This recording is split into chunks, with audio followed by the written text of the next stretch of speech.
Hello and welcome to Warblog. This is a super quick game called Hazazah. Nothing particular about the name. It's basically an eastward advance by the Syrian Army through Aleppo Province,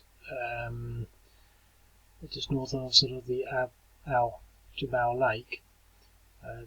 What you can see here are 6 little villages, and they take that. So essentially, this is the front line after I've sort of delineated that with a few forts, just to sort of make it a little easier to understand that sort of line. So basically, the Syrians should end up there, with a front line across there, and ISIS pushed, to the east. There's not really much more to it, really. So what we've got here are the villages. So that they take out Tal Ahmar, Asimiyah, Qarin, Hazazah, which is called out because it's sort of the neatest name, a bit like Hazar, Tal Ayyub, and Zulaylah. It's interesting, obviously, just like everything else, but it's billed as being sort of led by the Syrian Army's Tiger Forces, which is this little special operations unit here. And although it's the biggest and strongest unit there, and is actually looks like a battalion, you sort of think, well, there's an awful lot of other people.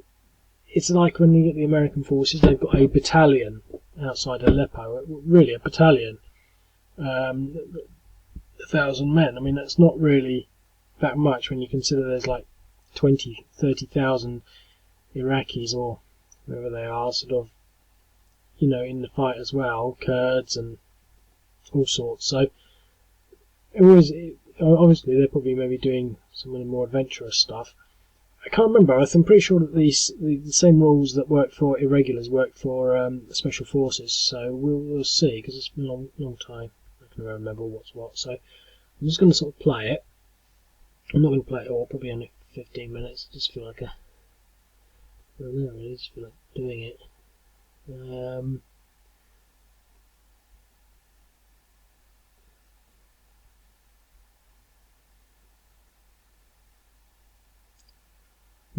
Maybe I should leave someone with the rockets.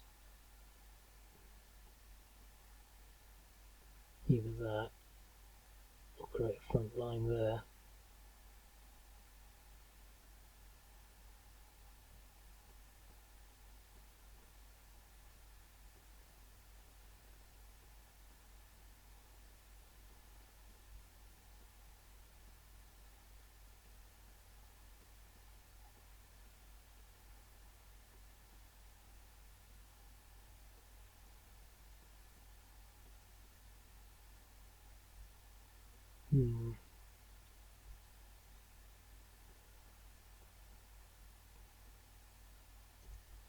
I mean, when I put the order of battle together, I just sort of thought, well, this will be a Syrian walkover.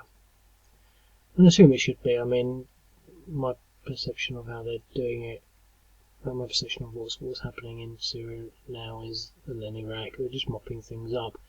But the thing is, it's one of these other sort of principles of war. You actually have to do it, because if you don't, they just stay there, and they've got guns, and they need to be moved by force. I think there's going to come a time when there'll be, that it's just going to be a clean sweep. They're just not going to want to. They won't have enough of them to sort of put up enough force for it to be worthwhile, and it'll be just more like criminal activity as opposed to military activity, chasing people with guns. But well, I don't know. But it just seems to me that they've still got to go through that process. Anyway, so we've got a nice sort of line there. Got some units down here. I'm just going to use these as we've got in there some armour. I'm not going to attack that. you're sort of controlling that road.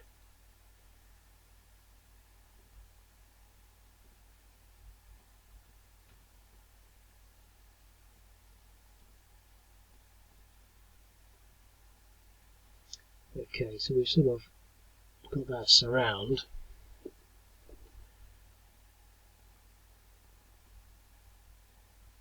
Let's see if I put some rocket power in, well, some artillery first. 0.8, 1.3, 1.8.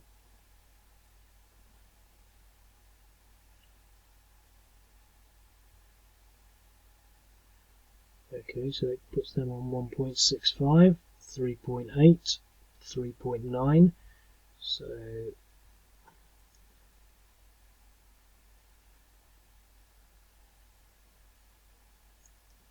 So we've got about 2 in total, 2.5. 1, 2, 3, 4, 5, 6, 7, 8. This should be at least a 7 to 1, even without trying.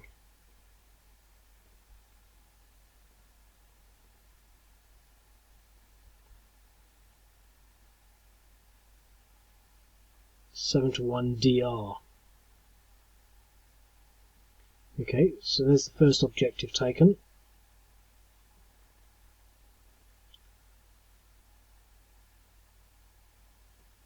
But no one really has the movement to move in there. He does, but I don't want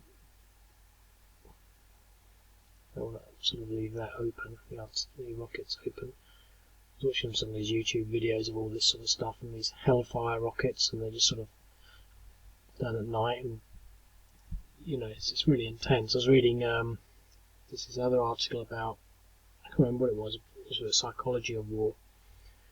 It was just talking about how since 1914, you know, troops, armed military operations that require mass movement of people just don't happen anymore because of the firepower. I mean, it happened to some extent in the Second World War, but you know, that was quite dense. But even then, it was still, you know, we don't have the line formations of Napoleonics.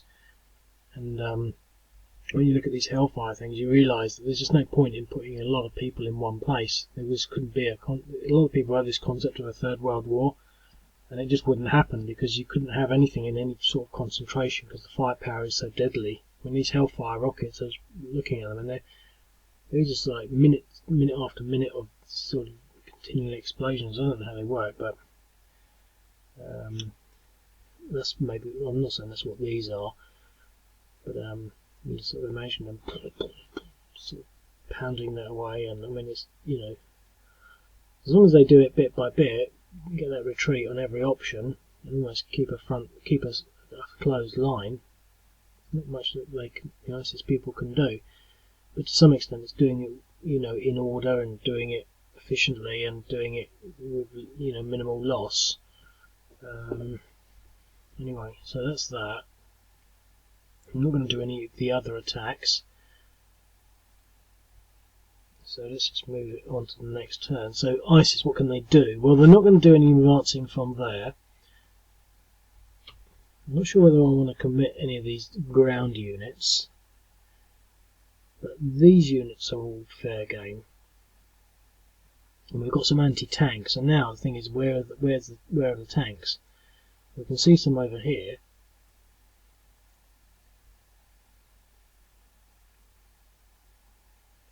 And again, the videos of these sort of anti-tank weapons are quite formidable, but I can't get there.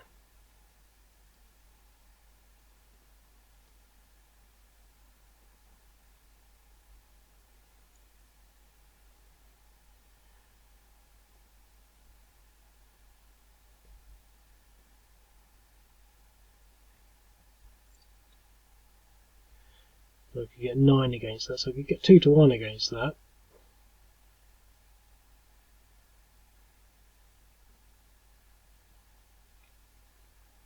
Got rockets.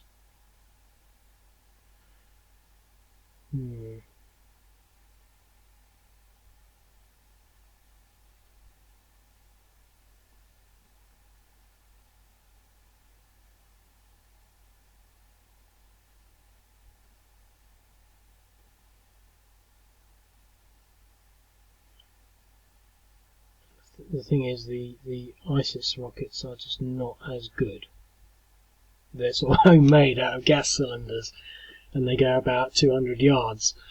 You know, like their AUVs at whatever flying model airplanes, and they, I don't know, obviously they facilitate them, but they stick the grenades on the bottom and drop them.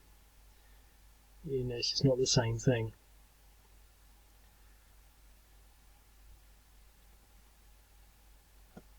So he's now depressed 3.2, enough, I think, to warrant maybe an assault.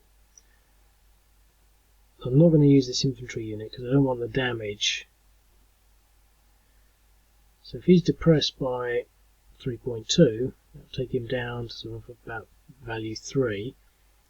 I'm worth 10, so that'll be 3 to 1. With a little surround, so it should be about 3 to 1. DR. So that's a counter-attack onto this mechanised unit. So this is probably sort of fair enough, you know, depicting what's happening. I mean, it's not a walk in the park. Obviously, they're seriously outnumbered and, you know, just don't have the right sort of forces. But they can't afford to be complacent about it. Can't do much there. Motorised units. So I don't want to take my motorised units against these tanks. But what might be nice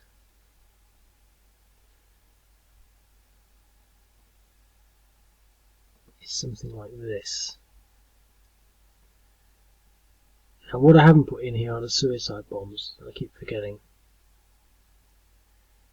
Okay, well let's do some 1.3,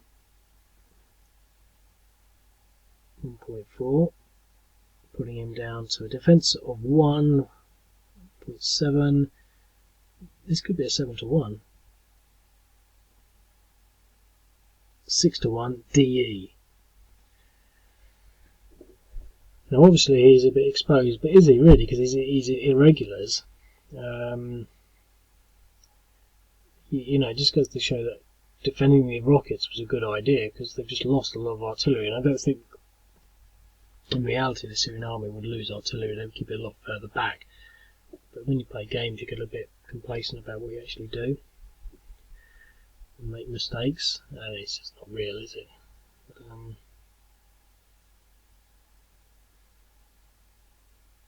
Well, on that note, let's see what we can do against a tank.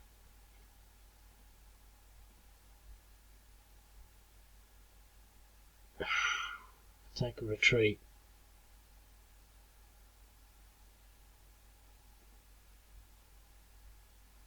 Maybe it's there. Okay. Well, that wasn't good. But we've got the artillery. We've had 2 successes, a retreat over here and some artillery there. It's a nifty little game. I was just thinking actually, I'm not going to do another turn. I'm not going to do any more of that, I'll leave it at that. Just want to just get into it. But I was reading obviously my book on the Iran-Iraq war, and someone's going to write a book about this war. I'm just not going to be me, I can tell you that, but there must be people out there just with, you know, making notes throughout. I mean, you know, even sites like Southfront are sort of almost doing it. You know, I wonder who's going to be the first person to write the book, because you have to wait for it to be over. But also, what I also went on to, just imagine sort of one of these super SPI type games with mega maps. You know, the map, the game, the board game. You know, it's a huge printout game. I'm not going to do it, but I wonder how long that will take. It's like the entire map of Vietnam and playing it from start to finish. I wonder how easy it would be. You'd be rolling to see whether the Russians intervened, rolling to see whether this, or rolling to see whether that. Anyway, it's nearly 15 minutes, so hope you enjoyed that, and I'll speak to you later. Bye.